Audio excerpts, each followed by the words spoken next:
our June NAL ED virtual networking meeting. We appreciate you all taking time out to join us this afternoon. I'll go through our standard disclaimer.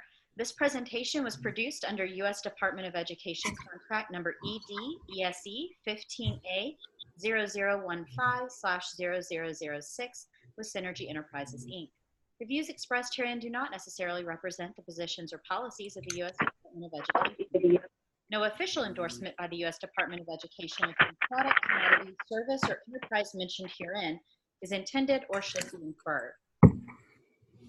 So now that we've all been disclaimed, we will be recording this so that if anyone from your team was unable to join you today, they'll be able to watch it later, as well as if there's anything you want to go back and review later. Also, if you have not muted yourself, if you want to go ahead and go up, it should be at the top left of your screen, a little microphone. If you mute yourself, it just makes it a little easier with background noise during the presentation parts, and then you can unmute yourself to take part in discussions in a little bit. Now I'm going to go ahead and turn it over to Angela. Good afternoon or good morning, depending on where you are. Thank you again, everybody, for joining us today. My colleagues, starting with our director, our office director, Angeline Boley, if she has a chance to participate, she may just chime in. We've all been in sort of back-to-back meetings, and I know you all can relate to that. So if she's able to chime in, I'll probably pause and we'll give her a chance to kind of share some of the works going on outside the scope of NAL.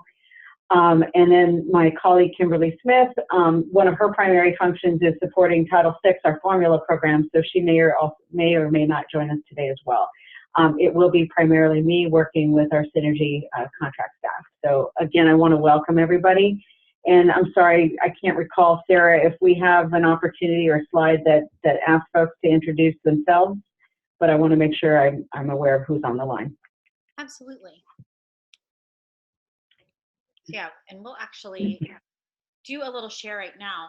For those of you who do have cameras, if you want to be able to unmute your camera so we can see you, it's always great to be able to greet everyone. And I'm just going to go in order of grantee, alphabetical grantee, to let you introduce yourself. So I'll kick it off with Anchorage. With Anchorage? Anchorage. Good morning, everyone, or good afternoon.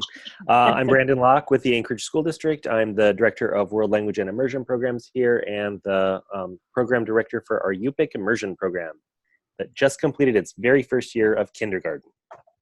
Hey. Thank you. And then we're going to head over to Albuquerque. I know I went out of alphabetical, but... Good afternoon. I am Daisy Thompson from Albuquerque, New Mexico. We have a Navajo and Zuni language programs here from grades 3 to 8th grade. Wonderful, thank you. And then we'll go over to Lakoutere. Bonjour, I'm Nicole Nealand. Lakoutere Tribe, Lakoutere School, Wadukarari and Ojibwe Immersion School. We service kindergarten through, I can now say 8th grade because we're adding 8th grade this fall. And yeah, I think that's it. It's almost the last day of school. Tomorrow is. You're almost there. We're almost there. Wonderful. Thank you. And then Oglala Lakota hasn't been able to quite join in yet, so we will swing over to San Carlos. Hi, I'm Becky Hughes. I work for SWACA Incorporated, and we are assisting with the One People, One Nation grant over in San Carlos. San Carlos has just completed its second year of preschool immersion, its first year of kinder immersion, and ongoing cultural activities for preschool through 12th grade. Thanks, Becky. And then we'll head on over to Yukon.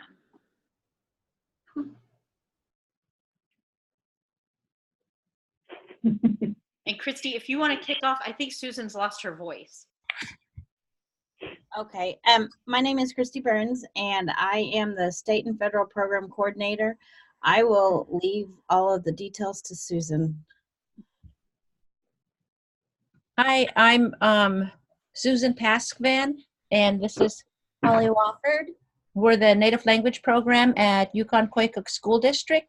We have 9 schools that are receiving language instruction, kindergarten to 8th grade, and we're doing a workbook, and we're just having a lot of fun with it. School is out. We're expecting 200 students next fall. Great. Wonderful. Thank you, everybody. I appreciate that. We appreciate you all joining us. I'll take a moment just to quickly introduce you. I know most of you have met all of the Synergy team at this point. Today on the call, we have Kathleen Beck, the project director for this project on, as well as Miranda, Sarah, and Charlotte. So almost the whole crew. And back to Angela for some fun updates. All right.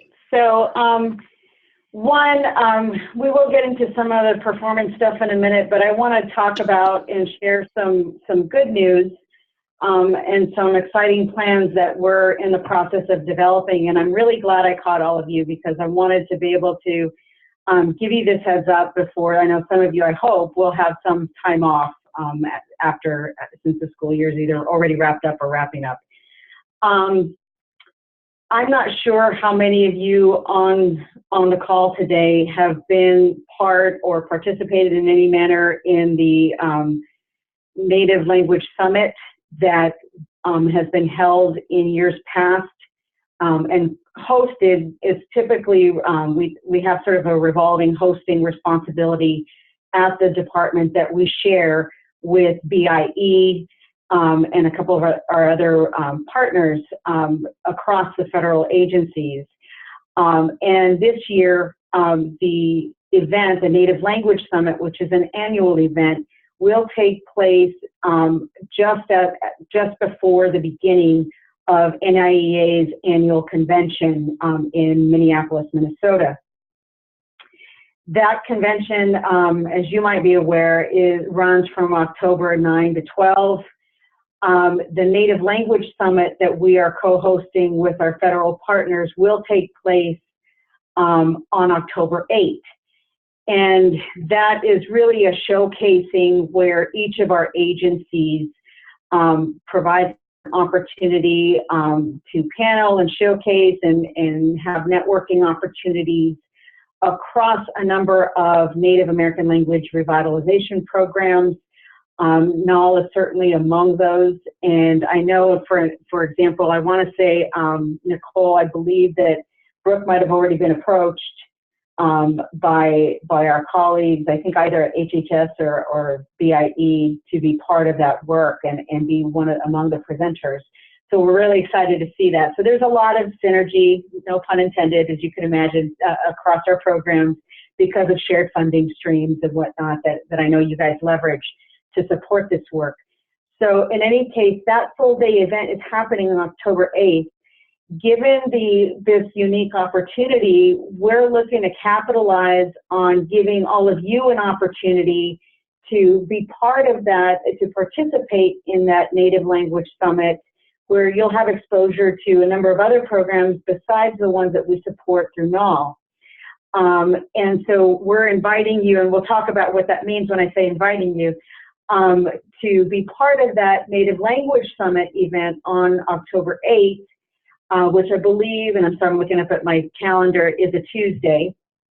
And then we would run the project directors meeting for our final year 3 of the Native American Language Program on October 9th, which is a Wednesday. And it does overlap, just as an FYI, in case any of you already had plans to be at NIEA, it does overlap with that first day of the NIEA conference. I do also know that NIEA has reserved a number of sessions that will feature some of the same folks that might present during the Native Language Summit. It could potentially include some of you. As we move forward with the planning, we may be reaching out to one or more of you And then finally, it will also, NIEA's convention will also have opportunity to feature sessions by the Office of Indian Education that will be presenting on a number of our programs, including all of our discretionary grants, such as this one, and to really dive into further discussions about our Title VI formula program. So I share that all to say that this is, you know, a pretty multi-day event. And I do want to clarify that at minimum, this would be like any other project directors meeting, in that at minimum, we would expect the participation, if nothing else, from a project director or their proxy on the Wednesday, October 9. What I do want to do, just for the simple fact that I know most, if not all of you, do have at this point available funds, either, you know, through just changes in your in some of your activities or delays, etc.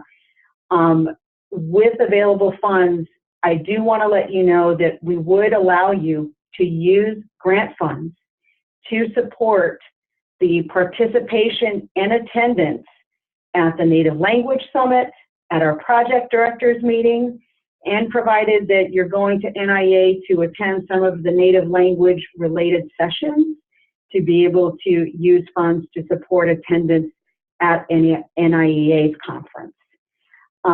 I want to underscore that, again, it's not a requirement except for the project director meeting day, which would be that one day on October 9. But anything outside of that, I would ask you just to send me a brief budget revision if you want to shift funds around to be able to support you, I'm saying you as project directors, and, you know, select staff. So let's go, let's move one slide up there, Sarah. So let's talk about who we're thinking about. I really want to make sure to capitalize and leverage what is a pretty unique opportunity to be around a number of other people doing this work. That we're not only interested in our poor project directors who we you know, require you to really focus on the grant administration aspect of your funds. I really want to focus on making sure that there's opportunity for the implementers of this work to have exposure and professional development opportunities. So I'm really thinking about our program coordinators, our language coordinators, the folks that you have on hand to support your curriculum and or assessment development, and of course, your language teachers. I say that with a caveat, and I want to be really clear about the understanding of, we understand there are limits in terms of, you know, this is a long period that I know we'd be asking you to carve out for individuals to attend, even the one day. Meaning I understand the travel time involved for some of you, but I would strongly encourage, if you do have the funding to support the time, for at minimum, again, some of the coordinators and the actual content developers, if not the language teachers themselves, to encourage them to be a part of this opportunity as well.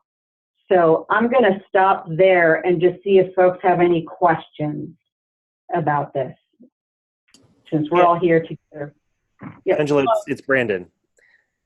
I was wondering, I'm sure that the answer is going to be yes, but if one of my, like, I'm just trying to think of who I would like to have attend with me. If one of my colleagues will be attending NIEA through her own department funds and not through the NAL grant funds, would it be possible for her to still attend the project directors meeting?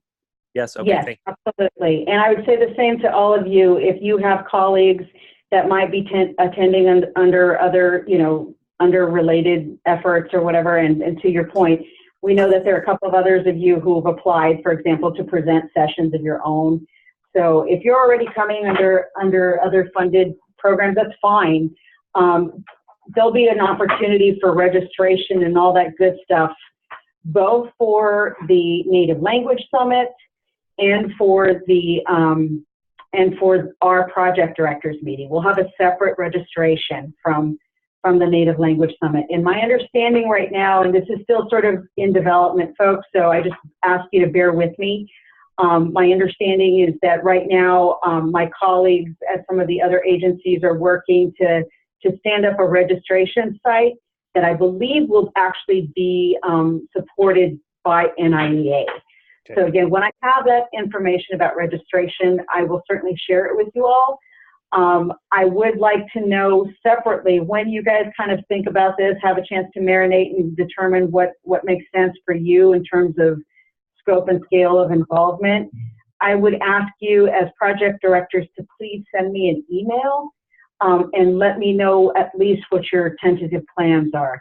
And I'll follow up after this and let you know by when I want that, because I'm going to give it, hopefully I'll have some more information as far as logistics to share with you at that point. But at minimum, after this call, maybe Sarah, you can also provide on the chat box during our conversation here, the link to the NIEA conference site so that folks can just get a sense of the logistics and the timing and agenda. Okay? And I'm going to pause, folks. I want to just pause for a moment.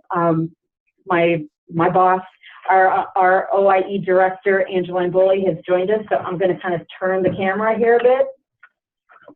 Don't look at the messy office. Sorry, Angeline.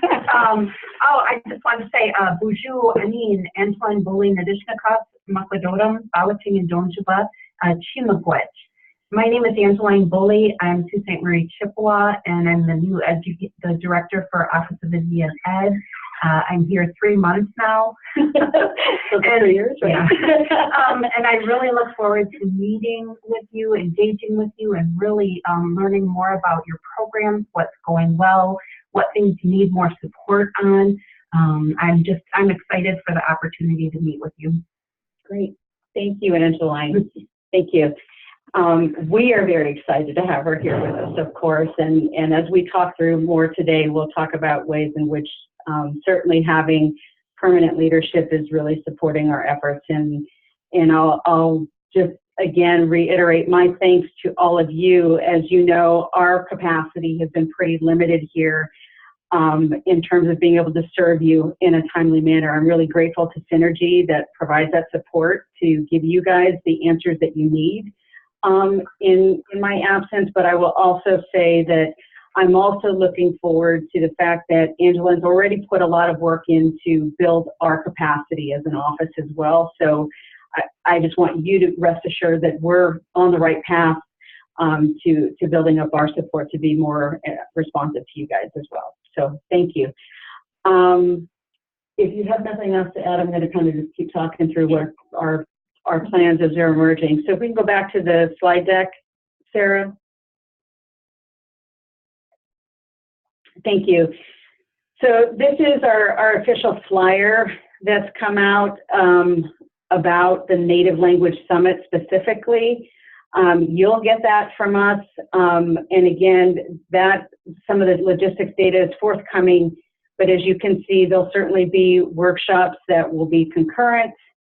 And again, there's no registration fee, just to clarify, for the Native Language Summit on the 8th. Obviously, there's no fee associated with coming to our project directors meeting outside of your per diem and travel expenses. And then, of course, if you wish to participate in NIEA and include in that scope Native language sessions, that's something, again, that you can use grant funds that are available, that you have identified as available to support your attendance. And again, I want to underscore really the attendance of your implementers, of your curriculum developers, your assessment developers, and to the extent feasible, language teachers to be part of that opportunity. Any questions on that? I have a question. This is Daisy Thompson. Yes. I met with my program assessor, who is a district staff member from the research department.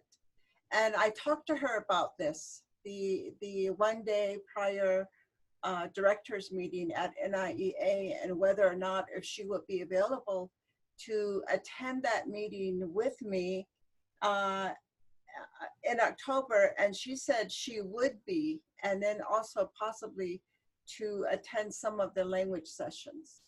And so I told her that I would ask today.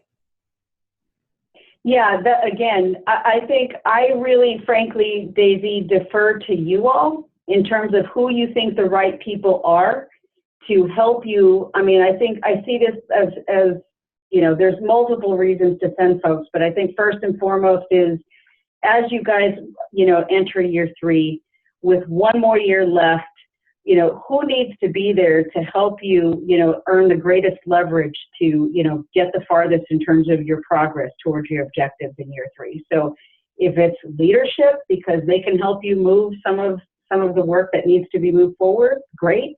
If it's, you know, the doers, because they really need that content and capacity building to help understand sort of what their next steps can be and to inform that progress, that's appropriate. But I really defer to you guys. I just ask that, you know, at some point, right, it's really with a focus on taking advantage of the network of other native language programs and their staff, and being able to really have an opportunity to talk to other people that are doing the work that you're doing.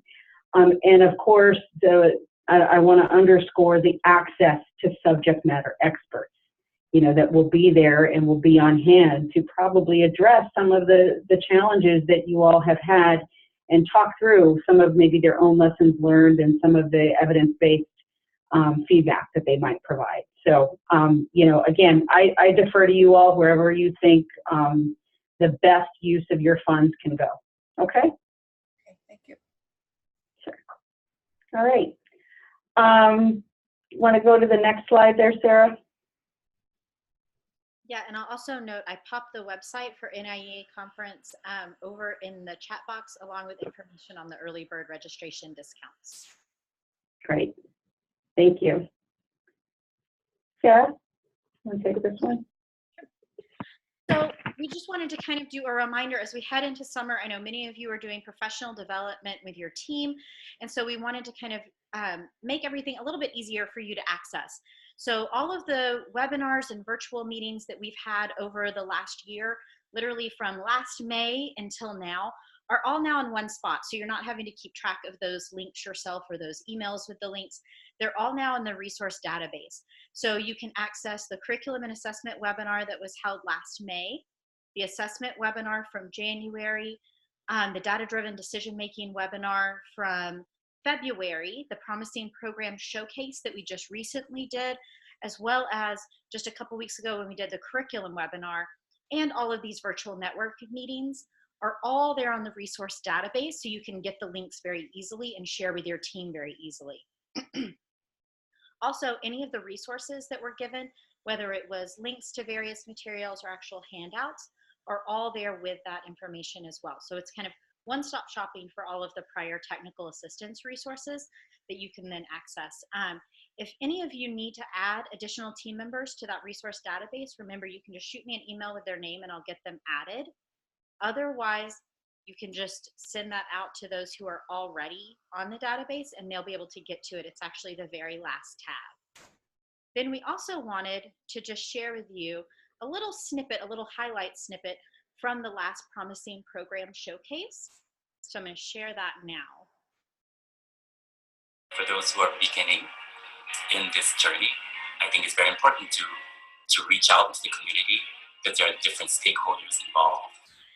For instance, making sure that you touch upon all the elders in the kupuna in the community because they have the pearls, they have that ike, the knowledge.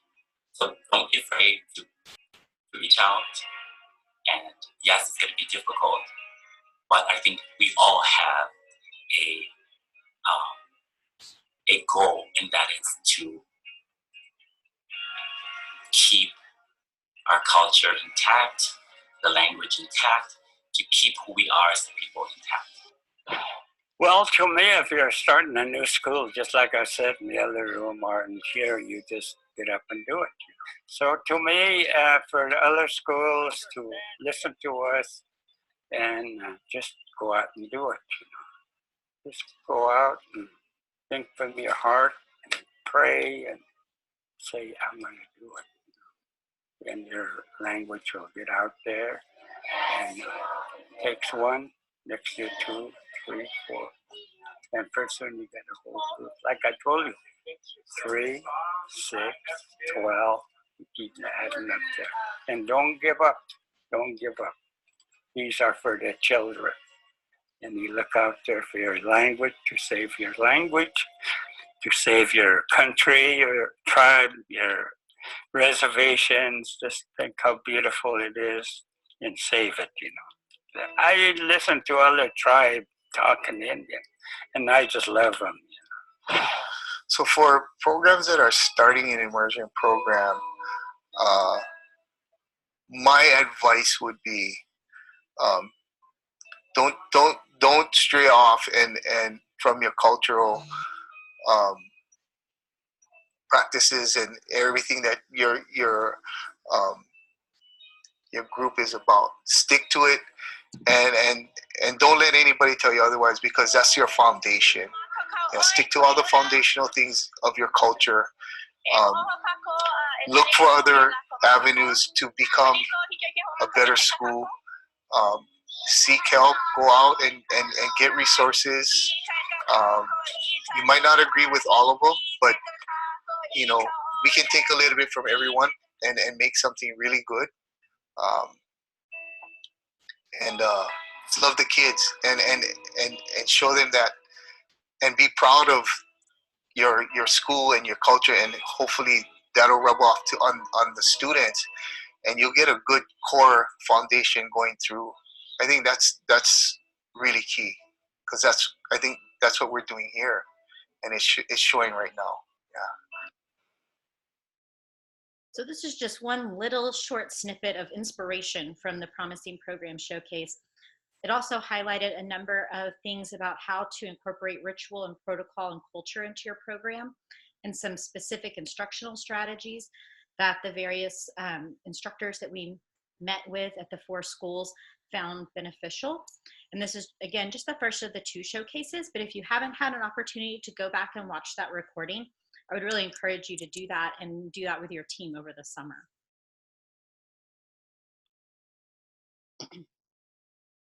Now, this is just kind of a recording of not how many people have attended each event, or how many people from each grantee have attended, but really just looking at, of the number of virtual learning events that have been offered over the last year, how many were attended by each grantee. So at least one person from that grantee attending.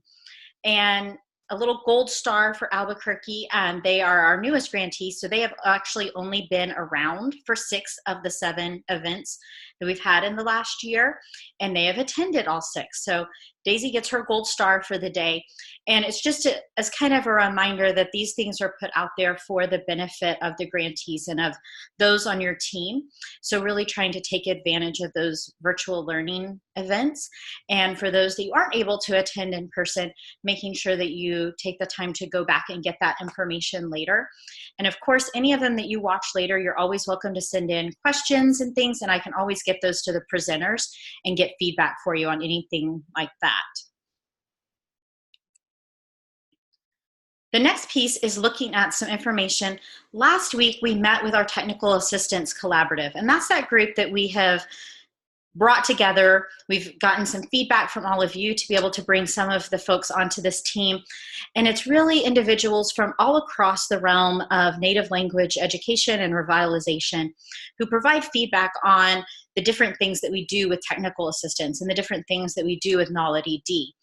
And we had a conversation with them last week about things that they thought might be of benefit to provide in technical assistance next year, so starting in October. And these are the different things that they had come up with in their brainstorm. And we wanted to kind of throw those out there to you and get your feedback. And so this is a chance for you to also get to try out your annotation skills. Everybody likes writing on the screen. So if you go up to the top of your screen where it says that you're viewing my screen, there should be a view options under which you'll see annotation. If you go into your annotation menu and go to draw, the 4th option, that's where those checks and X's are that we've used before. And so I'd ask you to use those checks and X's if it's something that you do think would be of benefit to include next year in technical assistance. then go ahead and pop a check up there. If it's something that you think maybe not the best idea for year 3, it's not something that would be as high up on your priority list, you can go ahead and pop an X on it. If you have any trouble getting to those annotations, let me know and I can always walk you through as well. But you can go ahead and just start popping those right up on the screen, and it's a great way for us to kind of just quickly get some feedback on the ideas that the TAC brought forward.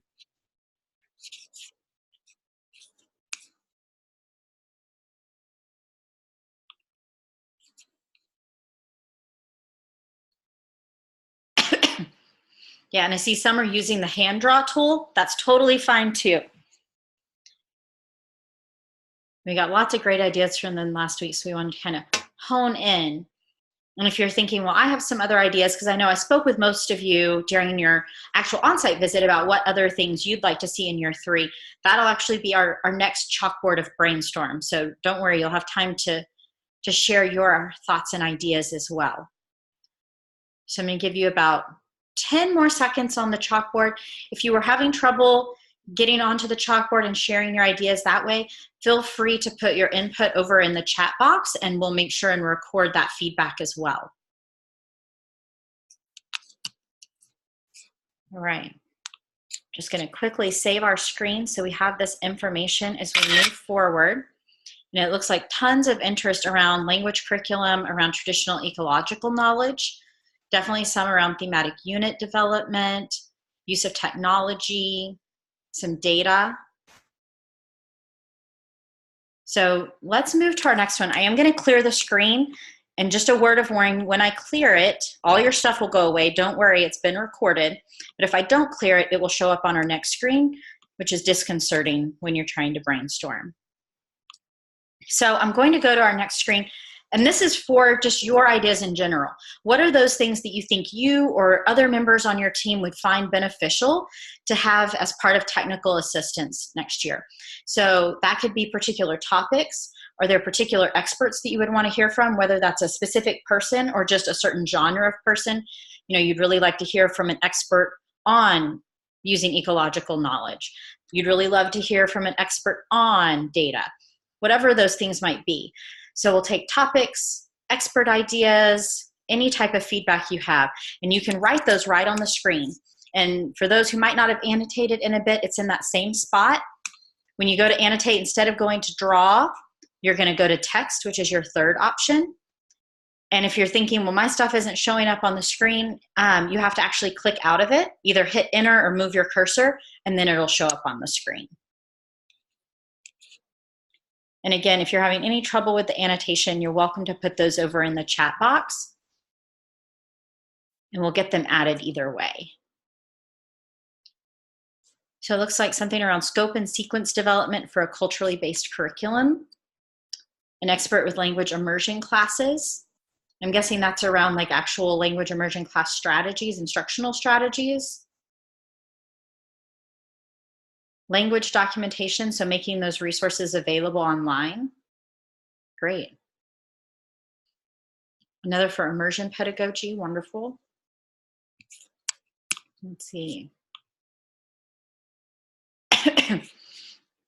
Yeah, and then over from the chat box, we have another for immersion classes. So it looks like a lot of interest around those immersion instructional strategies. All right, I'm gonna give you about another 10 seconds to share ideas here or in the chat box. Any other thoughts of things that would be beneficial to get some assistance or feedback, have some learning events around? Don't worry, if yours is touching someone else's, I can move it.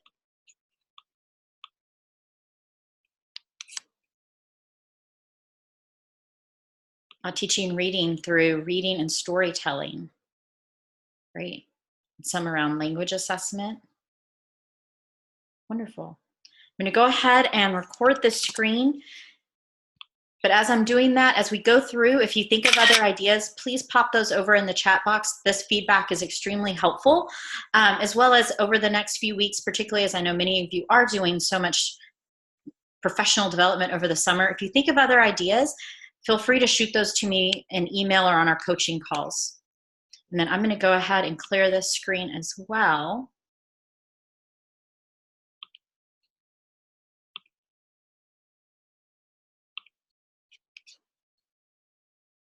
And we will move right along in the interest of time. So I'm going to turn it back over to Angela. Thanks, Sarah. Thank you, everybody, for your participation in that. That's really useful.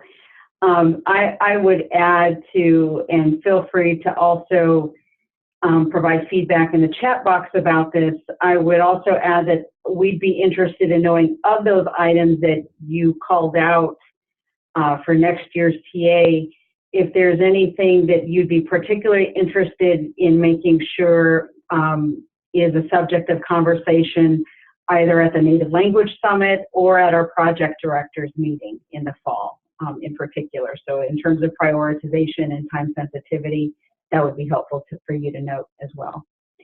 So continuation awards, I just wanted to give everybody an update on where we are with continuation awards. So I think you all are familiar enough to know that basically by the end of our fiscal year, if not sooner, the end of September, we would expect to have an announcement of non-competitive continuation grants for your final year, for year 3.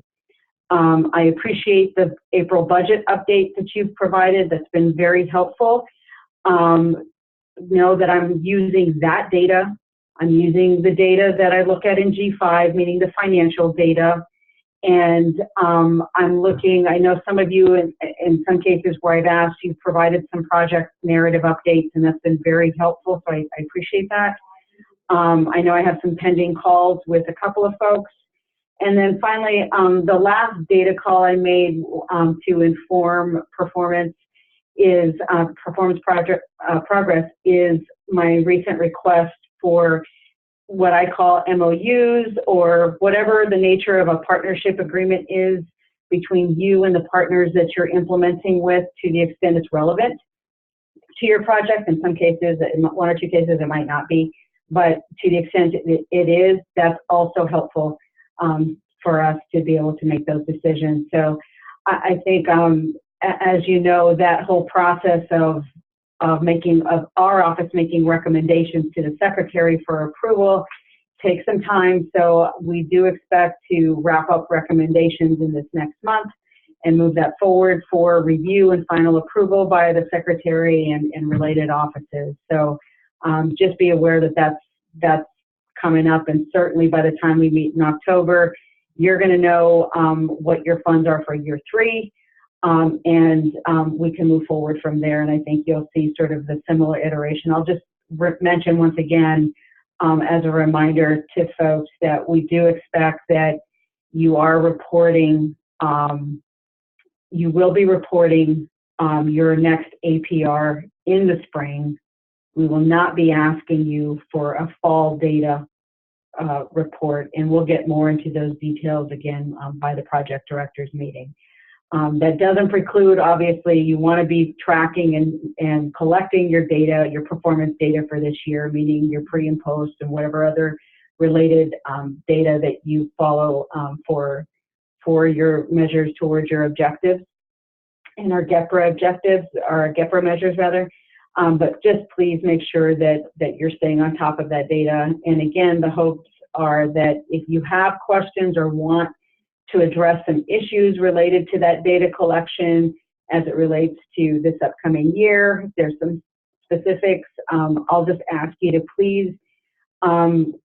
share what those questions would be that you'd want us to review for the fall project directors meeting.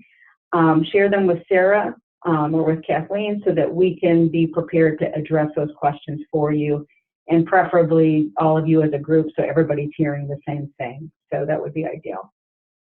Okay, next slide.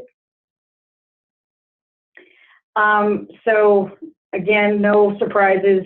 You know what our focus has been on the finance side in terms of fiscal management.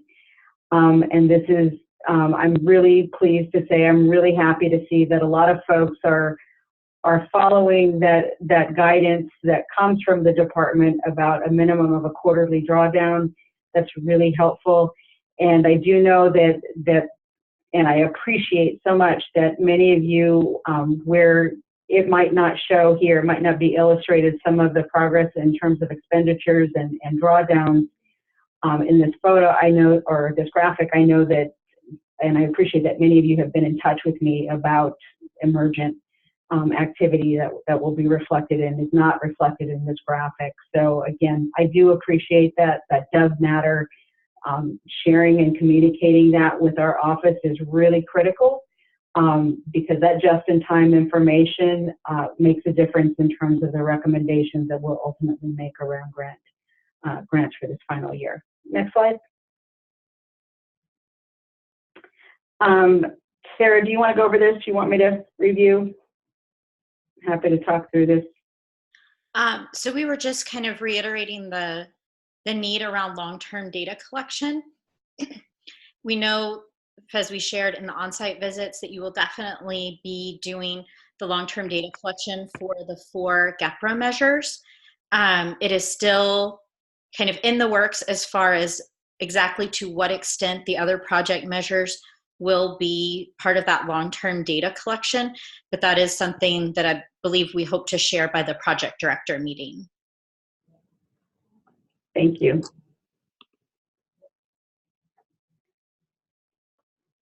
So I want to touch base a little bit on the sustainability conversation. So unlike a lot of programs, discretionary programs in particular, this one does really lend a focus, at least in terms of the competition and the notice inviting applications that you responded to this topic of sustainability.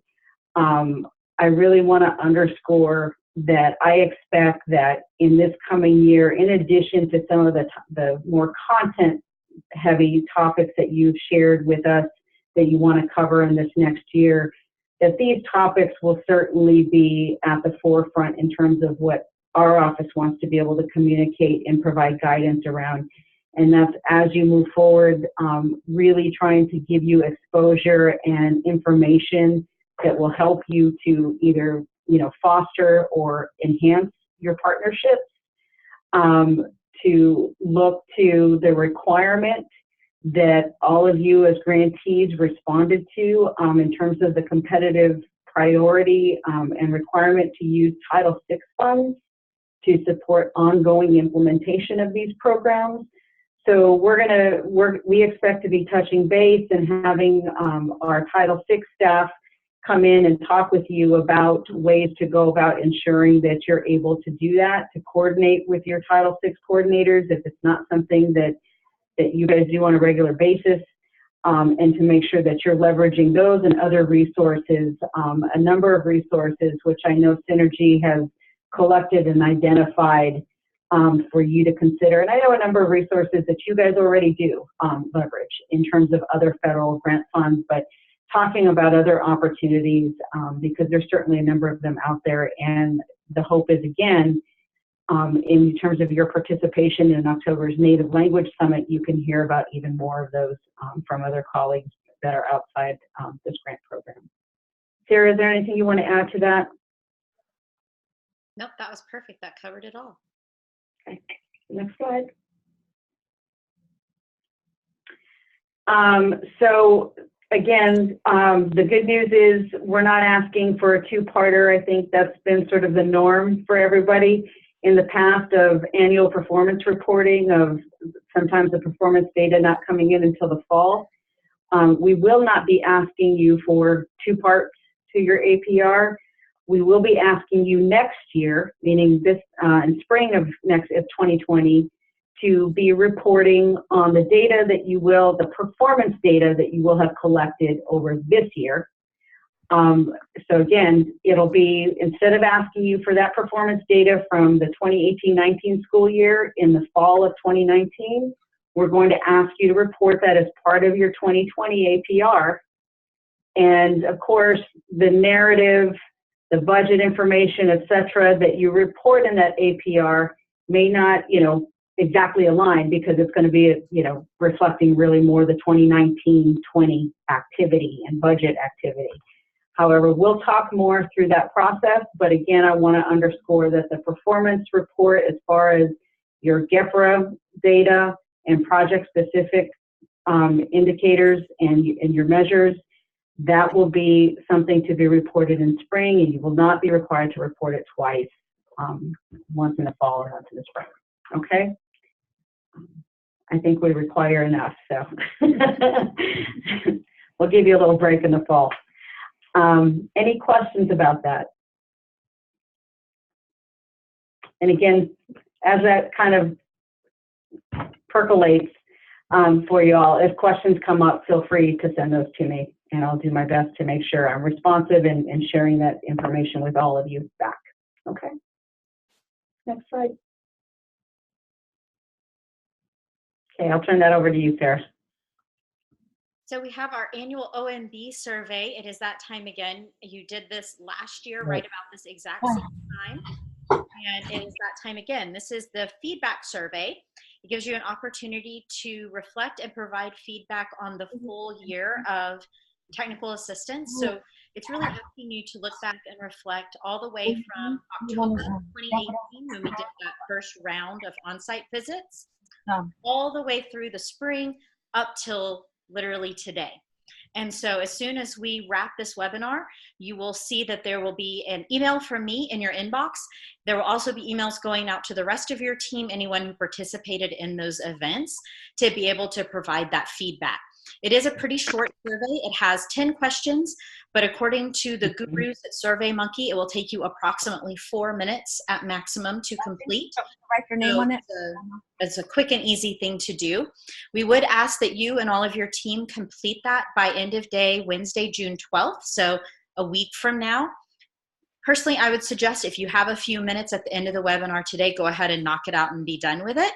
But if you could try to at least get it done by end of day next Wednesday, we would really appreciate it. That's great feedback for both OIE and the Synergy team as we go forth and prepare for the next year of technical assistance. Thank you, Sarah. Yeah. And then we want to... Oh, go ahead. The one thing I'll underscore about the feedback, you know, I think for us, the intent is not just to share these resources with you all as project directors, but we're also very interested in making sure, again, that it reaches the practitioners and the folks that are doing some of that content development. So to the extent, because we often don't see them or don't have direct access to them, it would be helpful to know if there are ways that you can think of that would be helpful to make sure that they have exposure to this as well. So if there are other ways for us to communicate this or to get their involvement, we'd really love to know. And then we also wanted to provide some time right now for any questions, because I know we went through a lot of updates fast and furious. So we did want to provide a few minutes. If you have any questions, feel free to unmute and ask those now, or pop them in the chat box if you're having any audio difficulties. And I'll stop share for a moment just so everybody can kind of see any questions on the big updates this month. All right. If you think of any, I know I sometimes get off webinars and then think of the questions later. Feel free to share those, and I can pass those along, or you can send them directly to Angela.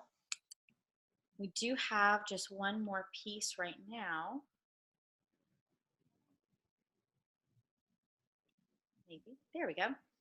And it's just a final poll question for you. Was this webinar beneficial for you and or your team? So beneficial, useful.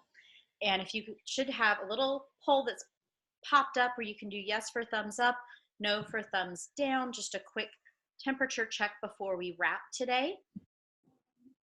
And while you're doing that, once you've voted, we'd love for you to also share one final thought over in the chat box. And that is, as we think about this style of meeting and this meeting in particular, what was the one thing that was particularly beneficial from today's meeting? Was there anything in particular that you found super helpful today?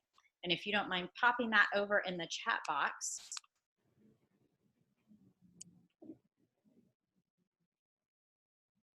And Sarah, while folks are doing that, I do want to raise one item that is emergent, and I'll want folks to look out for. And I'm hoping we'll have a lot more to say about this in the fall.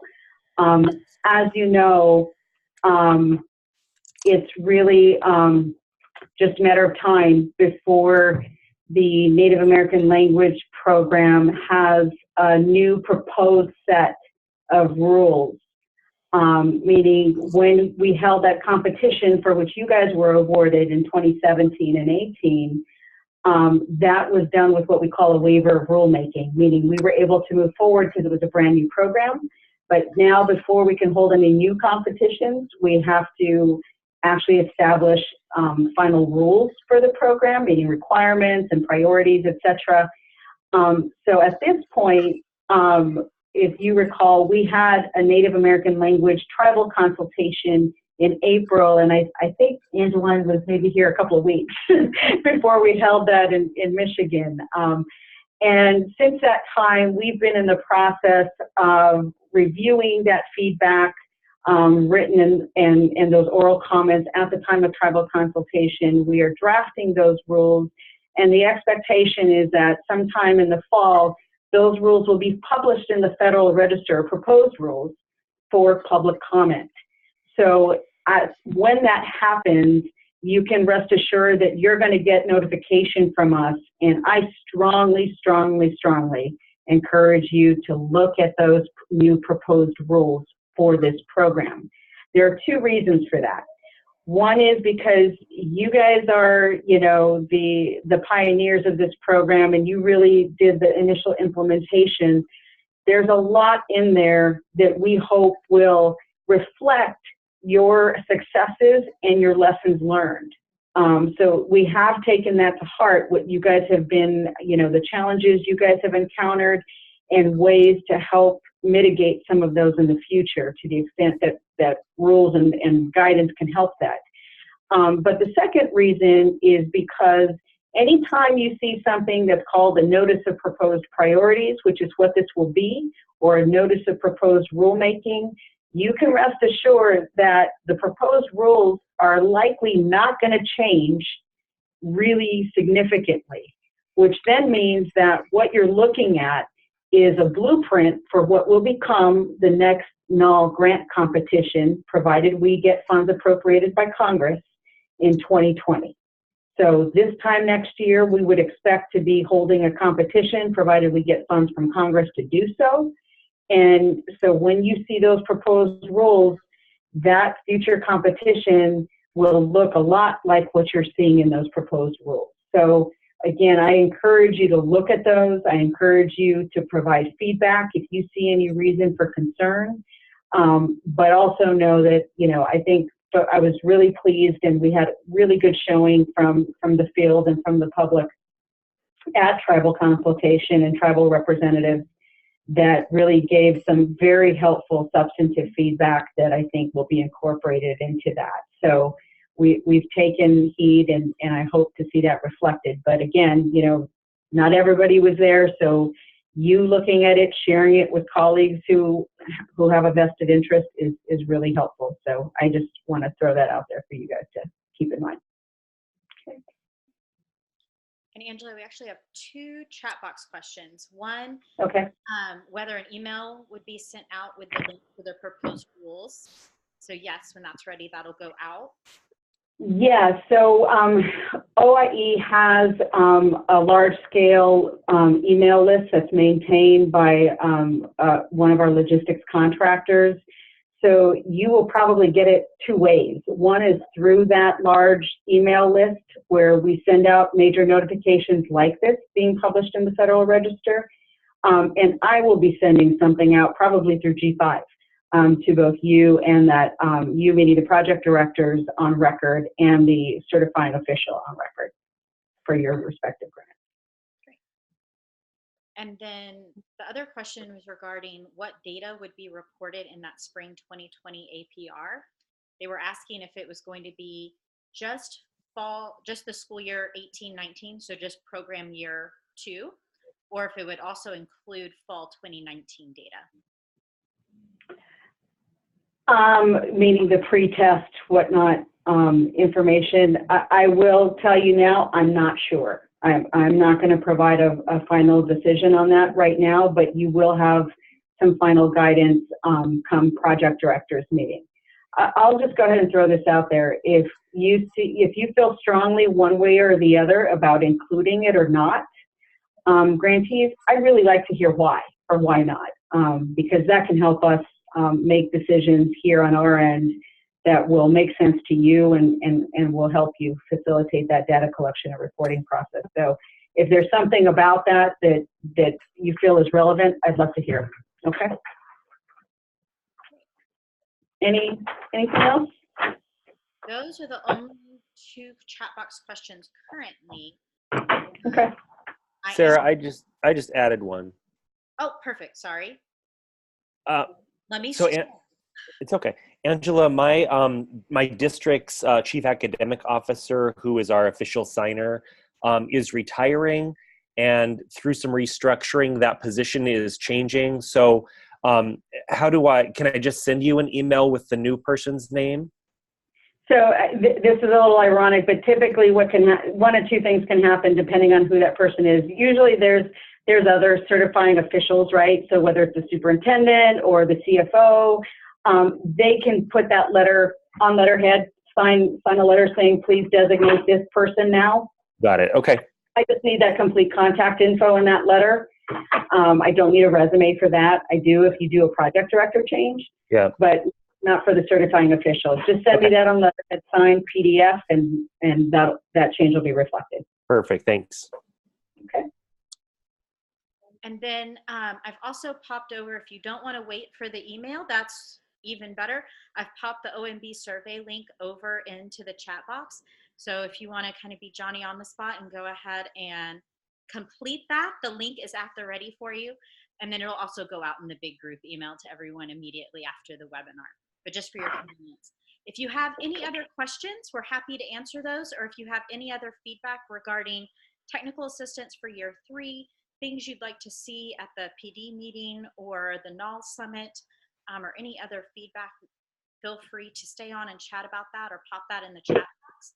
But we are right at time, so we're going to go ahead and wrap up and have a lovely rest of your Wednesday. Thank you, everybody, for your time today. And in case you do happen to get some time off, I wish you a great restful period and safe travels if you're traveling. Take care.